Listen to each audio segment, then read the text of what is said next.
Hey, so, I have served as a member of a NATO task force in Kosovo for the last 3 years. I fear that things heating up, that I and my comrades will be called upon, so I figure that now is the time to share my stories while I still can. In 2010, when I first started in Kosovo, I met a Polish man named Josef who was very old. He never told us his true age, but he had been in Bosnia in the early 1990s and in Iraq in 2003. This guy had seen a lot, and he had looked like it too. One day at camp, he told us of a time where he and his detail had been sent up into some hills in around 1993 to search for a small mortar that was firing on the village below. He and his small convoy made it to the end of a mountain road and had to continue on foot. Villagers around kept away from this mountain and the woods around it. Old Josef and his men did find the mortar pit. They were surprised to find that the Serbians manning the mortar had plenty of ammunition, food, and water, as well as a small dugout and hideaway. They may have been able to take Josef and his men, if they had been alive. What they found was a small grave with about 10 bodies thrown in. The women in there were naked. Josef and his men investigated and found that after digging and throwing the bodies in the grave, one of the men opened fire on his comrades, killing them all.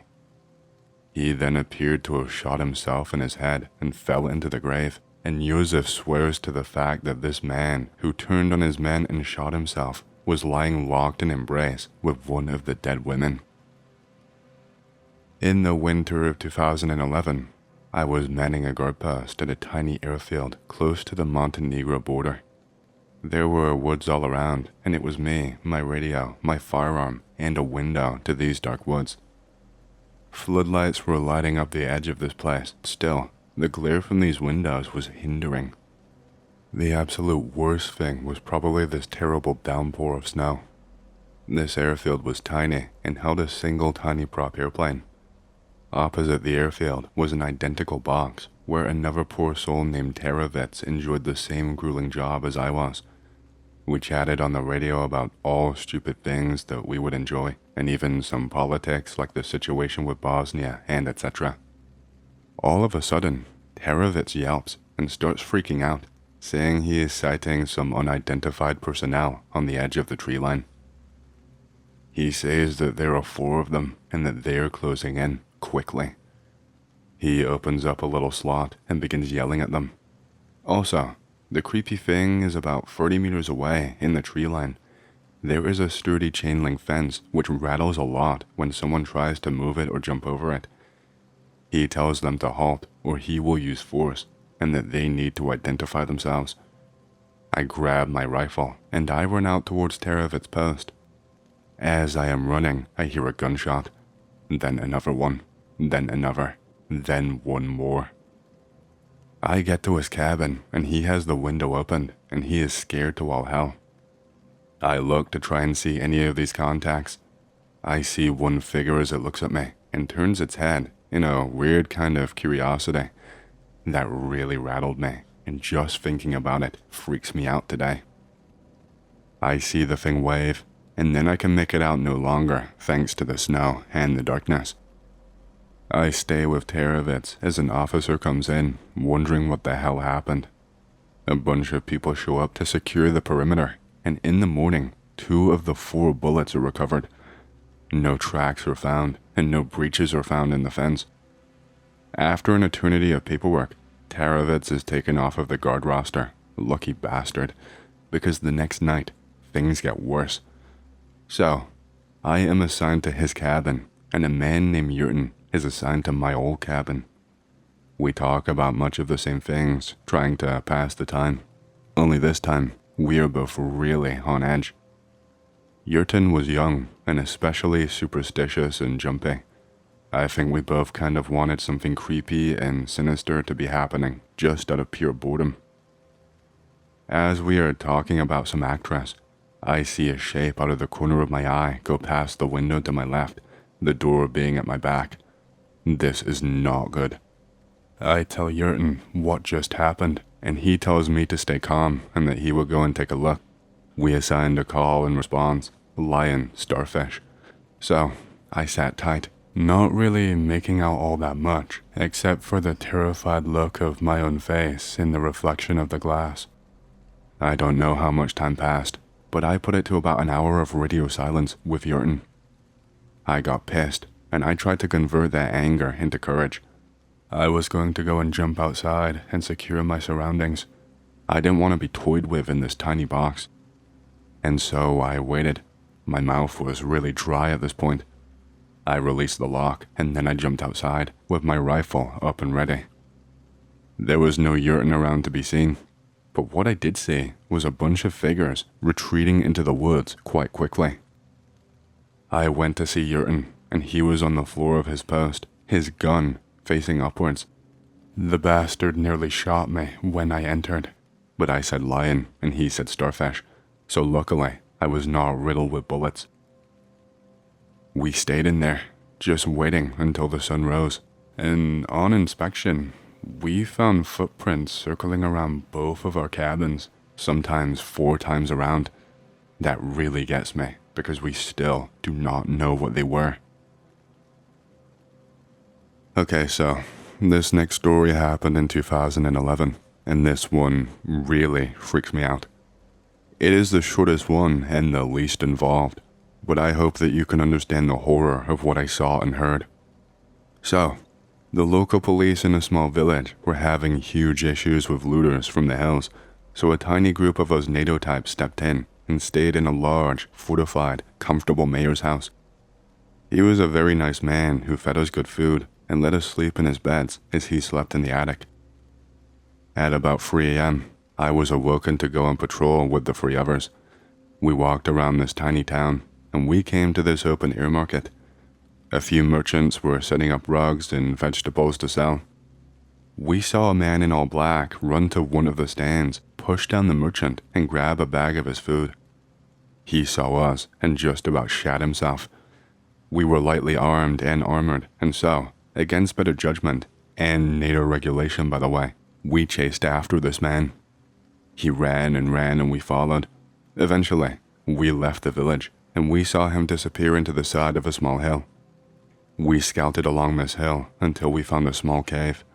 Up until this point, we were having a good time with a good chase, and I, along with a couple of others, were just smiling. This ended almost immediately. The man was pushing food into the maw of a decomposing corpse. We arrested him, and we were ordered to investigate his house for arms. We found that he had the corpses of some 10 people inside of there. Most of them were his family members. Most of them were dismembered in what looked to have been explosions. We found some of these corpses to have been from the early 1990s. Even worse, the guy had been living there, and by the looks of it, with some of the dead, feeding them and bathing them. Even worse, we find a minister's uniform. This guy had been a church minister. Okay, so one day in 2011, a woman came to us with a really deep cut on her forehead. She told us how she had gone into church at midnight and the dead had tried to make her join them. We were ordered to investigate the church as kind of a formality to gain some trust from the locals. The place had a huge crater in the top where a shell had previously fallen. It was creepy, as you might expect a dead church to be. The one thing that we did find was a knife on the altar with a bit of fresh blood.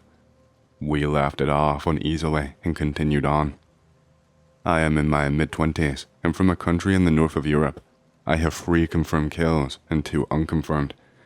In my 3 years in Kosovo and those kinds of disputed territories in NATO Kosovo KFOR, I have learned that in such rural places where superstition is king, things do happen outside of what I can really explain. It is humbling and it makes me think a lot.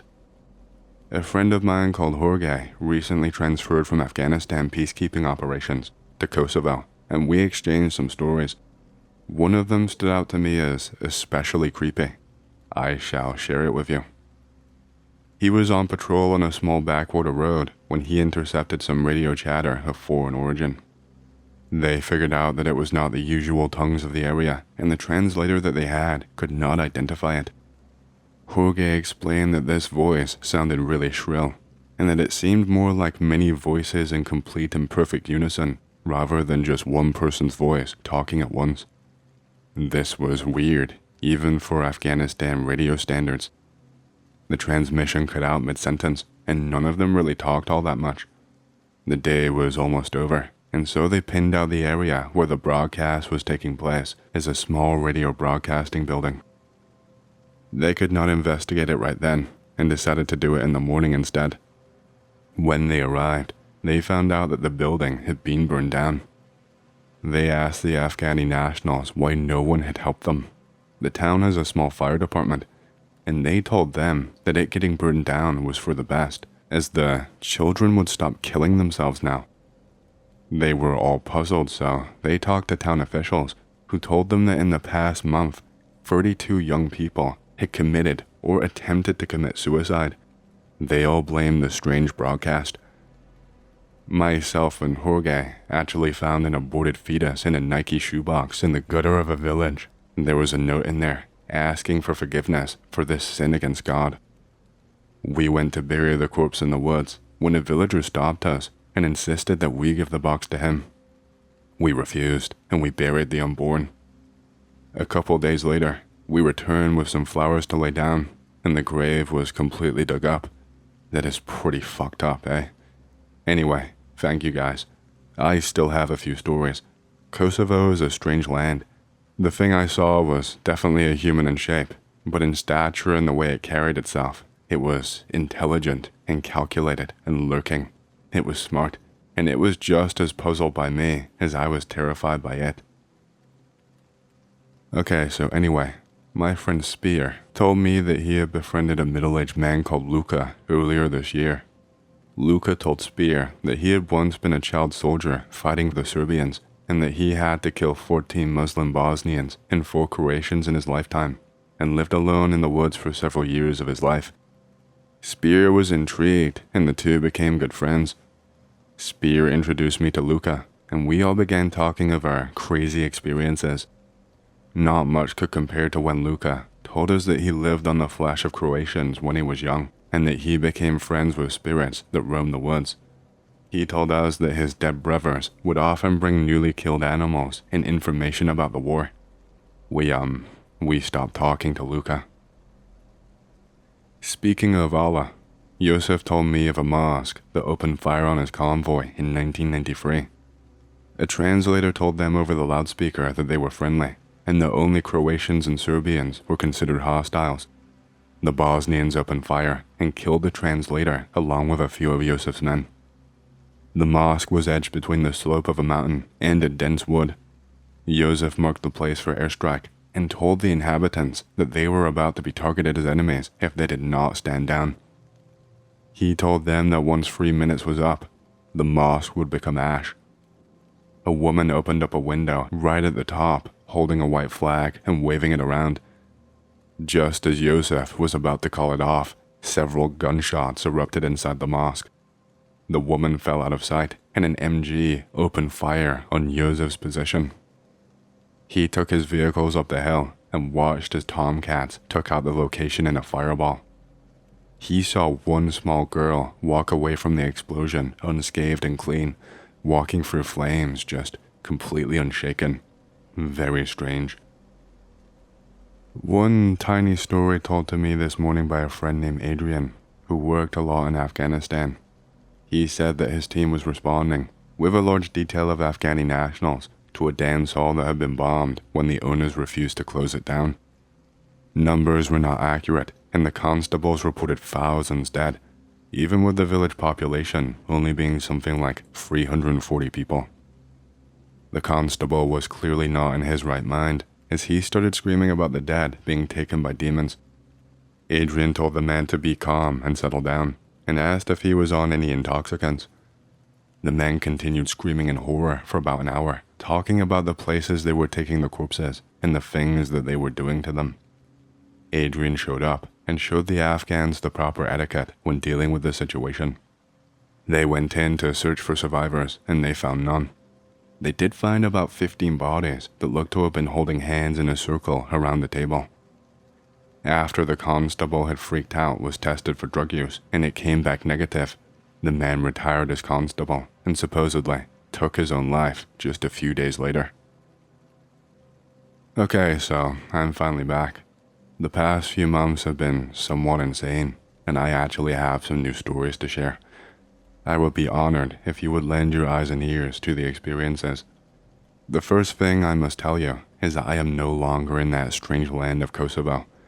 When I left, the air was different, and you could sense that the place and the people were lightening up and calming down. I now write to you from the Horn of Africa, where I am participating in anti-piracy operations. I spent much of my time in the Gulf here, and a little ways into the Indian Ocean. So, I have gone from the cold woods to the hot ocean. I begin my first story with the sighting of a rusted ship in territorial waters. This is not uncommon, as the pirates that we deal with are rarely sailing anything in firsthand or not welded from scrap hulls. So we go closer and get our gear and weapons. There are about a dozen of us on the patrol boat, and about 5 of us are boarding lads. We do the usual dance, issue the warnings, tell them our intentions to search them, and then advise them to prepare to be boarded. We have all of our ammo stocked and we tie on. Still, they have not made themselves visible, leading us to believe that either this is a derelict hull coasting along currents completely abandoned, or they are hiding and waiting to attack. As we come aboard, we find that the deck is sparse. There really is not much in the way of provisions on it. There are a couple of reels of fishing nets and some rusted poles. The ship is a couple of dozen meters across, and it has a bottom hold and an above command deck. We search the hold and find several devices in the kitchen are on. The lights in the place do not work, but several flashlights and lamps still shine. There is a small gas stove and it is still warm. There are rows of dirty beds. In some cases, these are just bare metal frames. We find a small chest underneath one such frame. Inside, there are an assortment of dental utensils. I'm talking small saws, pliers, the whole lot. We confiscate all of this and move to search the surface level where we believe that the bridge is. We come up the clunky stairs to find a mostly gutted control room, missing many of the metallic bits. Again, this is not unusual at all in the Gulf. So, we get back out to the deck and I ask a fellow boarder what he makes of the lights and stove. Just as I ask him, we hear a large bang from the bridge and we rush up. Out of nowhere, there is now a tall, ancient, and skinny man panting on the ground, having jumped from a place that we had already checked and found empty. The guy is going insane, just hitting himself against the flooring and beating on anything that he can touch in his direct vicinity. He is going ballistic, crying and wailing all the while. We restrain the poor guy and bring him out to the deck, give him some water and give him some beans. We finally get him calmed down enough to remove the restraints from his wrists, and we tried to get him to tell us what happened to him and explain himself. The translator can only make out so much, and he deciphers it as, "There were more here, but they had to go. We can't all see the end in its joy, so over the rails with them. And God dragged them down with long arms until I could see them no more." We all look at each other with serious what the fuck eyes. We restrain the guy again, and he is taken back to Yemen, where he was probably transferred to a mental ward. But what he said, that sentence about God and the long arms, that is what gets me. We found no evidence that could prove that there were any others on the boat, but that sentence, holy shit, that rattled me. Okay, so the story is when I and my guys are stationed on an oil platform that spans several levels and directions. This thing is massive, basically a large city in the middle of the ocean. There were these huge towers guarding the sides, but with all of the smoke coming from the big refineries. I was in one such tower with a friend called Powell. We were armed with basic sniper rifles, which really were nothing but a formality. Our main job was to keep watch with the trusty Mark I eyeball. The night was very late, and all you have to light the far reaches is the sky, which does not do a whole lot. So really, There is just an abrupt end to where the oil platform's lights can reach. A lot of us call this the drop-off because it looks like the world just drops off. A lot of shadows play at the end of your vision at the drop-off. We jokingly call these the sirens or the mermaids. One day, about the middle of our shift, a large light emits from just over the drop. This is really weird because the light should reflect on the waves and water around it, but this light just hangs in a large oval. It is this really pale light, maybe with a blue tinge to it, but it is really like this sickly white yellow. This light ball kind of floats over the drop and into the view of a lot of people. We make some calls, and before we finish them, there are a lot of towers with their lights trained on this thing. It just kind of floats around a bit. We think it may have been a school of jellyfish of some sort. Later, we found out that there are not significant populations of any species that can do that around these parts. This thing starts to circle the main platform. I don't see all of it, but all the towers report this thing just circling us. At once, it splits itself into two smaller light balls. And to describe it better, these lights are clearly below the surface of the ocean. No water is distorting around their movement. They are just bright enough to make them hard to look at. So the two circle around, one going further than the other, so that no matter where they are in their rotation, the towers can see them. Out of nowhere, the thing lifts up a bit, and all the towers report something different. The people of the tower to our right report that the thing screamed, almost like a mixture of a bird and a whale. We report the same thing. The tower behind us report that the thing leapt up and began splashing around wildly, taking on some different forms as it did. I heard the scream, and it was not pleasant. Another story comes from a friend of mine. His name is Harker. Harker had been acting as an advisor to the Ugandan army, drilling them and testing them on the basics. He took the troop on a large run, some 24 miles around the territory. Harker had arranged the route that they would take, and the run would take them along a heavily forested area deep in the countryside. As he and the company came along this wood, a lot of the soldiers began getting jumpy, reporting eyes in the tree line. Harker dismissed this as superstitious banter and continued on. One man began chastising Harker, his acting officer, for taking them along this path. Harker became furious and took the soldier aside to speak to him about the chain of command. Now, before I continue, I have seen this kind of creature posted about before, and I was particularly intrigued by this report when I heard it. Harker told him that they were a literal chain of various lengths, some bigger and stronger than others, and some weaker and smaller, but a chain all the same, and if a link fails, then it cuts off many others. You know, the usual stereotypical pep talk. From the wood, he started to hear a really painful rendition of his speech coming back to him, not like an echo, but as if an animal struggled to mimic it. The man being punished told Harker that that was exactly what he had been talking about, and that the mimics had followed them all along the jungle. The mimic continued to repeat the speech a number of times until it tuned finally to a perfect copy of Harker's voice. It was then that the voice began wailing and crying, demanding medical help. The thing is, many voices began echoing, all in Harker's voice, saying, "Come in here and help me."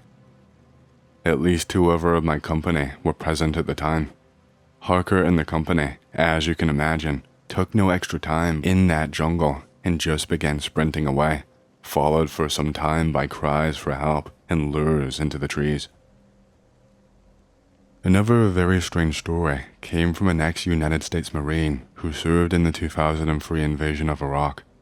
This guy was kind of a nut. He believed in chemtrails, Illuminati, all that shit, but he was crazy. The Marine was moving along in a convoy and came across a row of 3 deserted T-80s.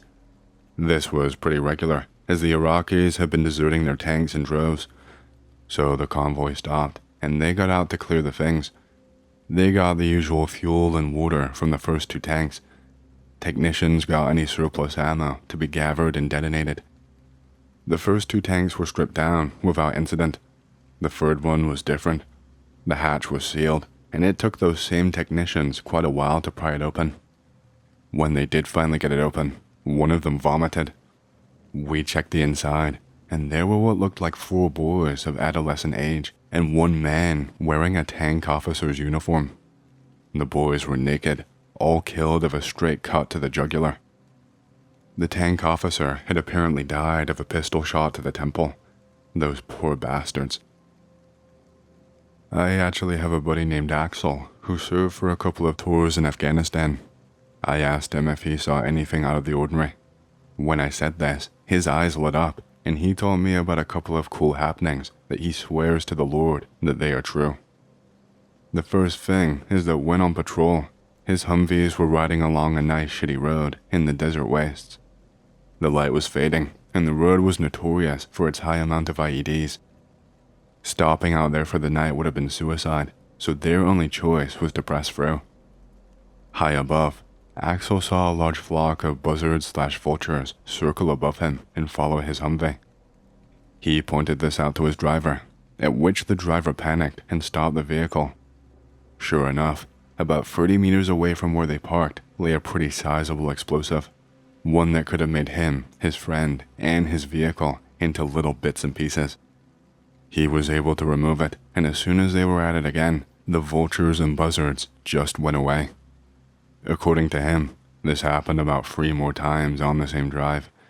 He now believes that the carrion-eating birds sensed that he was about to die and gathered each time, waiting for a meal. Pretty interesting stuff. My friend Yurton tells me of a time where a village complained about a bomb in a wheat field.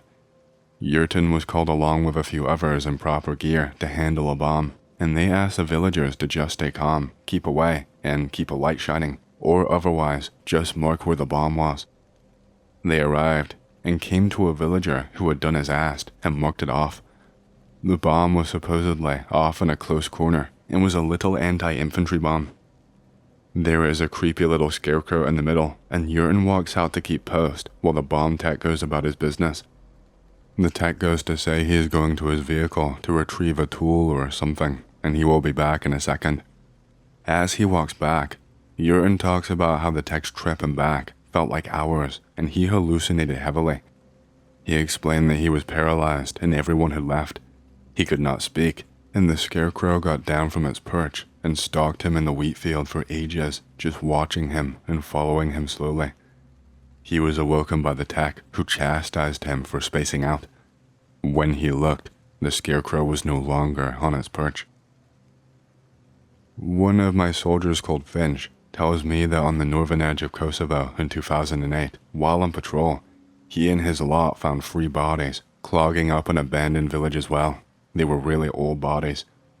2 of these bodies were women, and in their arms were babies that they had drowned. In the side of the well, it was etched in stone, and it said, "For Adnan," a common name of the region. The well had to be closed for quite a while, and to this day is referred to as Adnan's well. Maybe just one more. We were in a small village on a routine patrol at around 3 in the morning. All of a sudden, I get a call on the radio from command to get inside ASAP. I got my people into a tavern that was open 24/7. After I explained my situation to the barkeep, he offered us drinks. We politely declined, but some of us tipped him for being such a good bartend. I looked out the window while I let my men sit around eating some bagels that the men had brought out for us. I checked the radio and tried to get into command. The channel is always clear and open, so I was surprised when I finally got a response from a question. "Sit tight, keep eyes on the window, we have a situation that we are dealing with." I was absolutely stumped. Never had I heard someone talk to me like this before, like I was not to be trusted. I started looking for open channels and got one of my boys, Graham, to keep watch out the window. I sat at the bar, switching around, until I received a local low frequency. From what I could make out from the Albanian on the other end, it sounded something like this from what I could make out. Last night, it took him and made him pay. Another word I heard I had never heard before, and it was a name. Perhaps he is worthy of a drink to the Borznak. Perhaps, but long nights keep him fed and far from thirsty. This really weirded me out. After a couple of hours, we see a guy run out onto the street and start yelling at the top of his lungs, which upsets many animals and families. He is repeating the words, "Barjnak, I am one, take me and feed your friends." The barkeep keeps saying that the man speaks to aliens and ghosts, and that he has seen him be taken by a UFO and its crew. Final story. Early in my career, I and my men came across a Serbian armored personnel carrier with all of its hatches open, submerged in a deep pond. After a mech crew fished it out of the water, it was found that all 10 of its crew were securely strapped in and showed no signs of struggling to get out despite all of the hatches being open. The crew had no bullet wounds, and they showed no sign of any kind of airborne poisoning or overt levels of carbon monoxide. Those guys drowned. These guys could have gotten out so quickly. Some were not even wearing seatbelts. They just let themselves drown. What the hell?